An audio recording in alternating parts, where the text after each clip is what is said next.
하나님 말씀 보시겠습니다. 여호수아서 2장 12절로 14절. 여호수아서 2장 12절로 14절. 자, 우리 같이 합독하도록 하겠습니다. 시작. 그러므로 이제 청하노니 내가 너희를 선대하였은즉 너희도 내 아버지의 집을 선대하라. 역으로 내게 맹세하고 내게 정표를 내라. 그리고 나의 부모와 나의 그들에게 속한 모든 사람을 살려주고 우리 목숨을 죽음에서 건져내라. 그 사람들이 그에게 이르되 내가 우리 이 일을 누설하지 아니하면 우리의 목숨으로 너희를 대신할 것이요 여호와께서 우리에게 이 땅을 주실 때에 인자하고 진실하게 너를 대우하리라. 아멘. 예. 예. 우리는 이겼습니다. 예. 예, 우리는 이겼습니다.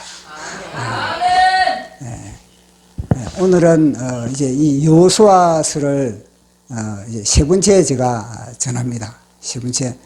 그런데 여리고성을 이스라엘 백성들은 매일매일 뺑뺑이를 돌았습니다. 매일매일 뺑뺑이를 돌았습니다. 침묵하고 매일매일 나팔 소리만 듣고 뺑뺑이를 돌았습니다. 침묵하고 지겹도록 돌았습니다. 한 번 치면은 여리고성이 무너지는데, 아니 전능한 하나님이 발로 툭 차버리면 여리고성이 와르르 무너져 버리는데 왜 뺑뺑이를 돌라 그러실까?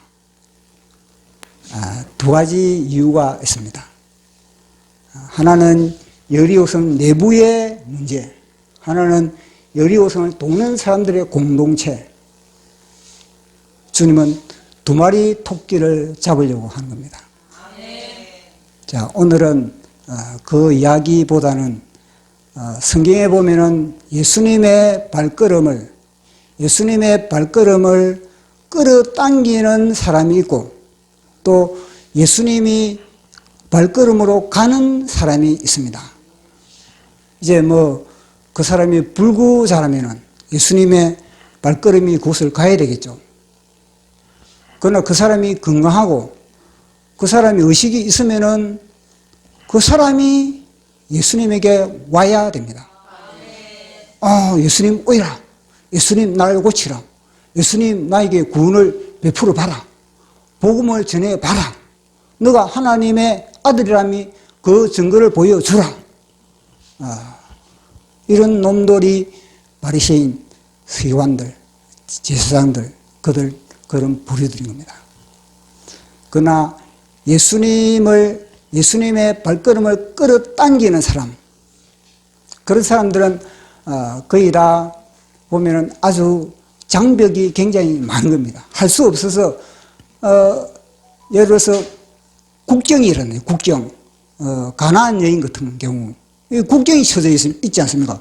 국경이 쳐져 있는 경우에는 내가 국경을 넘어서 예수님에게 다가갈 수가 없습니다. 그러나 그분은 소문은 들었습니다.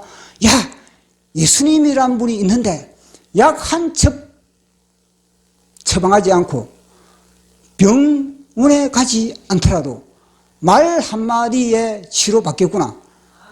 야, 내 딸이 미쳤다. 이 미친 딸을 갖다가 고쳐야 되겠다. 그러면서 이 여인은 끌어당기는 거예요. 예수님의 발걸음을. 이스라엘에 있는 예수님의 발걸음을 끌어당깁니다. 이스라엘의 하나님, 예수 그리스도라는 그분, 내 딸이 미쳤나이다. 고쳐주시옵소서. 나는 당신에게 갈 수 없지만 당신은 전지전능하시다. 그러니까 당신은 나에게로 오실 수 있습니다. 얼마나 갈망을 했겠습니까? 예수님은 이스라엘 땅에 수많은 병자들이 있었습니다. 수많은 고통에 걸린 사람들이 있었습니다. 예수님은 1시간 1분이 너무나도 소중합니다. 우리가 1시간 사용할 때 주님은 1000년을 사용하듯 종기하게 엑기스의 시간을 보내는 분이 누구냐? 예수님인 겁니다. 우리는 허들의 시간을 보낼 때 우리 주님은요, 그 1시간이 갖다가 전 우주를 엑기스를 농축해가지고 보내는 시간을 가지고 있는 분이 우리 예수님입니다. 허탄한 시간을 보내지 않는 분이 우리 예수님입니다.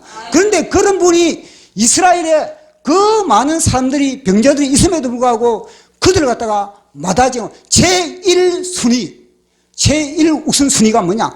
국경을 넘어 가나안 땅에 가는 겁니다. 누굴 만들어? 미친 딸을 가지고 있는 그 여자를 만나기 위해서 가는 겁니다. 왜냐? 그 여자 끌어당기거든요. 그 여자가 끌어당깁니다. 기도로 끌어당깁니다. 기도의 자력, 그 자력으로 그 여인은 예수님의 발걸음을 끌어당깁니다. 예수님은 이스라엘 땅에 얼마나 할 일이 많습니까? 그러나 제1순위가 그 가나안 여인이 최고 강력하게 끌어당기니까 그걸로 끌려간 겁니다. 끌려간 겁니다. 그리고 그거 만나준 겁니다.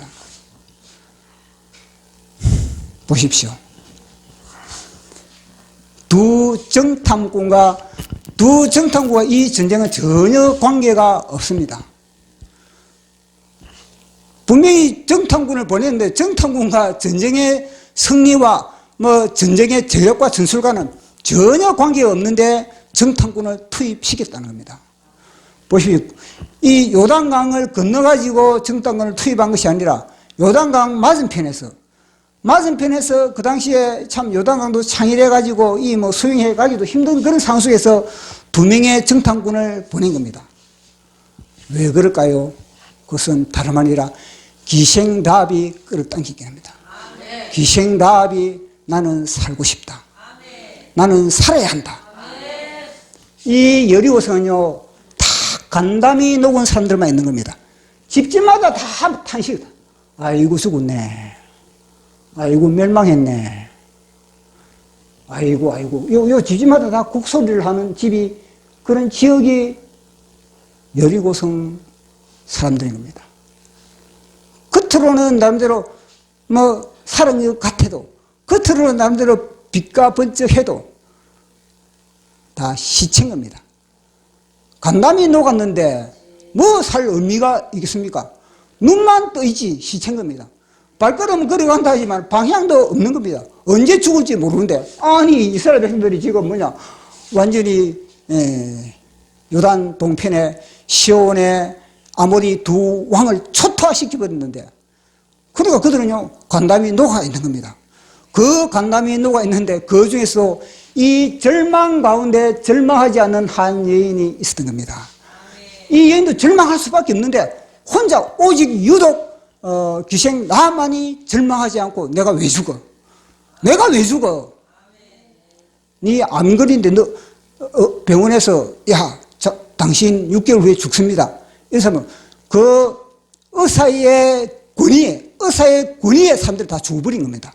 그런데 너 죽는다 그러면 내가 왜 죽어?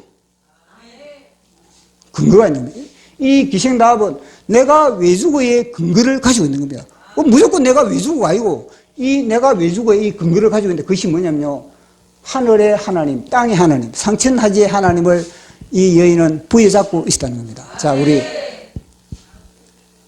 2장 11절 시작. 우리가 듣자 고 마음이 녹았고 너희로 말미암아 사람이 정신을 잃었나니 너희의 하나님은 여호와 위로 하나 아래로 땅에서도 걸어하시니라. 아멘. 보십시오.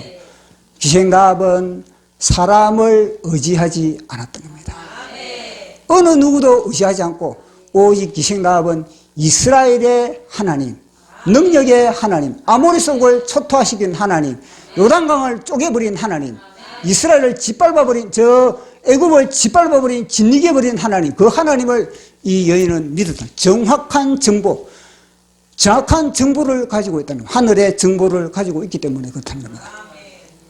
그런데 보시고 이 성인은 모든 사람들이 아이고 죽었네, 아이고 죽었네, 아이고 다 곡소리만 하고 있는데 혼자서 뭐냐면 삶에 대한 이야기를 하고 있는 겁니다.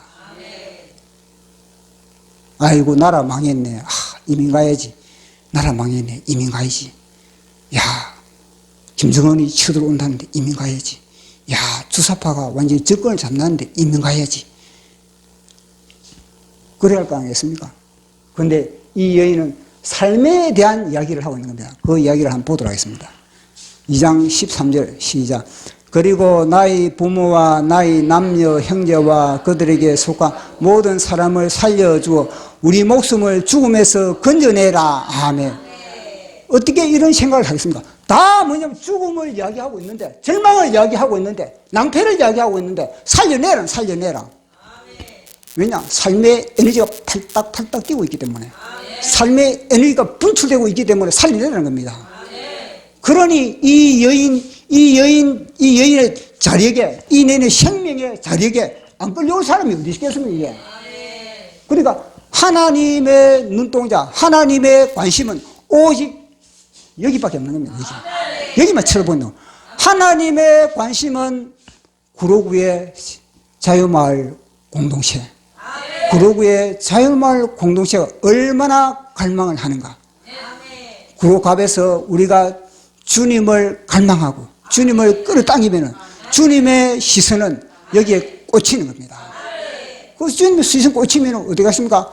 천사 붙여주고, 사람 붙여주고, 붙여주고, 끊임없이 붙여줄 수가 있는 겁니다. 자, 그리고 31절, 그 근거가 뭔지 한번 보더라. 31절, 히브리서 11장 31절, 시작. 믿음으로 기생 라합은 정탐꾼을 평안히 영접하였으므로 순종하지 아니한 자와 함께 멸망하지 아니하였도다. 아멘. 이 기생 라합의 그런 자력에, 기도의 자력의 근거는 뭐냐면 믿음이라는 겁니다. 기생 라합이 보십시오. 믿음을 부여잡지 않고 자기 신세를 부여잡더니, 아, 나는 기생인데, 아, 나는 머리에서 발끝까지 잿덩어리인데, 아, 나는 완전히 구덩인데, 얼마나 요놈이 참선을 했겠습니까? 기생 라합이 삶에 대한 의지를 가지고 성천하지 하늘의 하나님, 땅의 하나님을 부여잡을 때마다 이 새끼가 뭐라고 그랬습니까? 참소를 하는 겁니다. 야, 너 주제에 너가 뭔데? 야, 너 꼬라지를 봐라. 그 참소를 이긴 사람이 기생 라합인 겁니다. 그래서 뭐냐? 히브리서 11장에 믿음으로 기생 라합은 두 정탐꾼을 숨겨줬다. 믿음으로 내 생명을 걸었다는 겁니다. 그 당시에 두 정탐꾼을 숨겨줄 때 생명 안 걸었겠습니까? 정광훈 목사님은 생명을 걸었기 때문에 정광훈 목사님은 하나님 까불며 죽어, 그런 말 할 수 있는 겁니다. 그 말 했을 때 저는요, 와, 재롱자치 끝내준다. 저 재롱자치 끝내주는구나. 와, 저 단계가 돼야 되는데. 그런데 뭐, 그 정도, 그는 뭐냐면, 할아버지 수임 잡고 지금 재롱잔치 하는 거지. 아니, 아빠하고 아들하고, 아빠하고 아들하고 뭐냐면, 이 총싸움 할 때, 총 다 아빠 죽어, 안 합니까? 그러면 아빠가 뭐냐면, 아, 나 죽었다. 그러셔야지. 그 뭐냐, 아버지 상처가 많은 사람들은 그걸 정죄를 하는 겁니다. 아버지와 아들과의 그 긴밀한 관계를 아는 사람은요, 아버지와 아들이 총싸움도 하고 칼싸움도 하고, 아, 아빠 못 뺐다 그러면, 아, 내 못 뺐다 그러면 아빠가 그 쇼를 안 합니까? 당신들은 그것도 모르는 겁니다.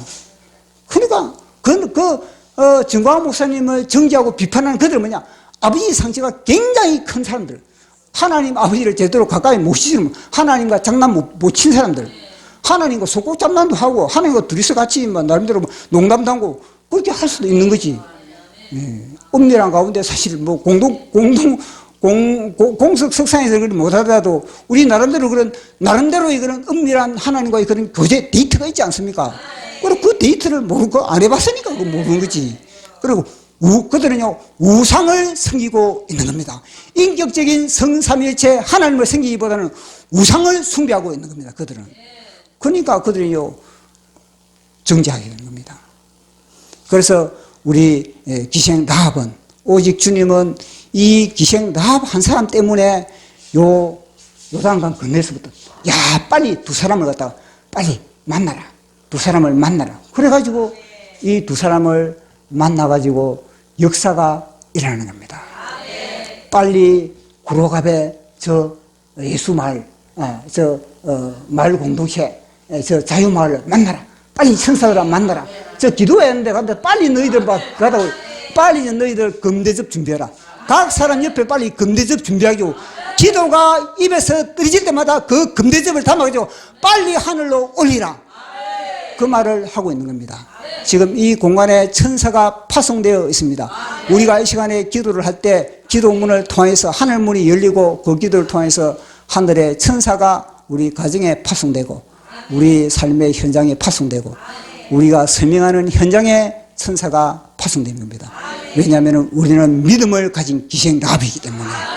그래서 우리는 이 기생 라합의 믿음을 굳건히 갖는 저와 여러분 되기를 또 소원합니다.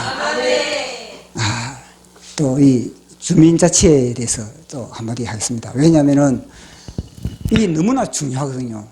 주민자치가 이천 교수님의 말씀에 따르면은 우리가 광화문에 가가지고 태극기를 흔드는 것도 중요하지만 그러나 더 중요한 것이 또 하나 있는데 그것은 뭐냐? 우리가 공부를 해야 된다. 무장이 되어야 된다. 무장이 되어 있지 않으면은 현장에서 내 실력을 발휘할 수가 없다. 그런 이야기를 하고 있거든요.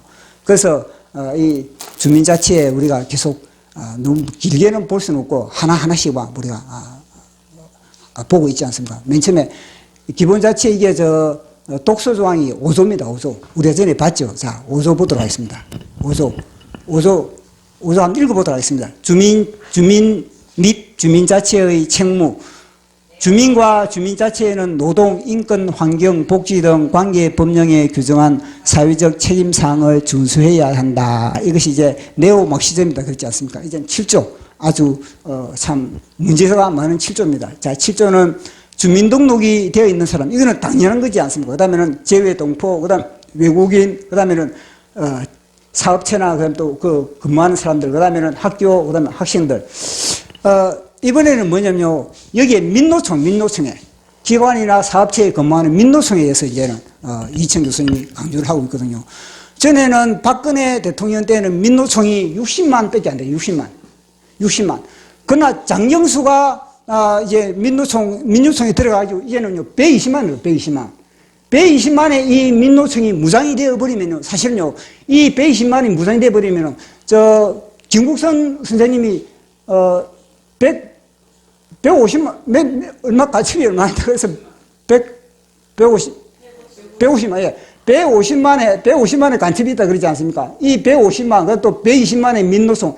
이들이 진짜 영적으로 무장이 되어버리면요. 우리나라는 쑥대밭이 될 수밖에 없는 겁니다. 6.25 전에는 박헌영이하고 김일성이하고 60만이거든. 60만의 남노당. 남한에 60만의 남노당 가지고 큰 소리를 쳤거든요. 결국 나중에는 거의 한 30만이 전향을 하고 나중에는 얼마나 남았느냐? 20만 남은 20만. 20만의 남쪽의 남노당 이걸 가지고 박헌영은 밀고 내려온 겁니다. 박헌영이 밀고 내려올 때 남노당 20만이 지금 남한에 있는데 저들은 우리가 포탄을 쏘면은 저들은 조직을 해가지고 봉기를 하고 빠지산이 함께 합시해가지고 일으킬 것이다. 저들이 데모를 할 것이다. 그렇게 했거든요. 이 20만을 가지고 밀고 내려온 겁니다. 근데 지금 120만, 150만 이것들이 진짜 무장되면 어떻게 되겠습니까? 실은 어느 정도 무장됐지 않았습니까? 이런 위험 속에 있음에도 불구하고 우리는 어느 정도 태평인 겁니다. 그 정도로 위험한 사람이 이 사람들이거든요. 그래서 이 사람들이 노동자들 그리고 또 이들이 무장이 되어가지고 사실 민노총 자체가 그들이 양경수가 들어가자마자 한 말이 뭐냐면요. 우리는 정치적으로 우리는 그렇게 투쟁을 하겠다 그랬거든요. 그 정치적으로 투쟁하면서 어떤 투쟁을 하겠느냐. 그러니까 이제 뭐 기관산업과 그리고 또 일반 개인 재산의 50%를 갖다가 국유화를 하자. 그걸 갖다가 입법 추진을 하겠다. 그렇게 했거든요. 보시오. 경제적인 면, 그리고 또 정치적인 면, 미군 철수를 주장하고, 그리고 또 한미동맹 파괴를 또 주장하고, 결국 이들이 주장하는 것은 뭐냐면요.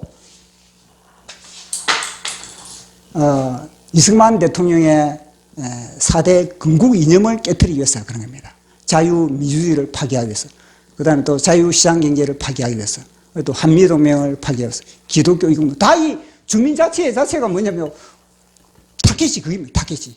이걸 딱 이러면 이놈들의 타겟은 이 이승만 대통령의 4대 건국 이념을 갖다가 깨트리기 위해서 그들이 하는구나. 그걸 갖다가 우리가 알 수가 있는 겁니다. 그래서 늘 우리가 여기에 경각심을 우리가 가져야 돼요. 경각심을. 그 경각심을 갖지 않으면 우리는 풀어질 수가 있으니까. 그래서 오늘 우리가 기도할 때 주님이 마치 우리 한 사람이 기생 라합의 그런 갈망의 심령, 그런 심령으로 기도하면은 하나님이 분명히 우리에게 기도의 응답을 주실 것입니다. 자, 이 시간에 우리가 찬송하고 기도하는 시간을 갖도록 하겠습니다.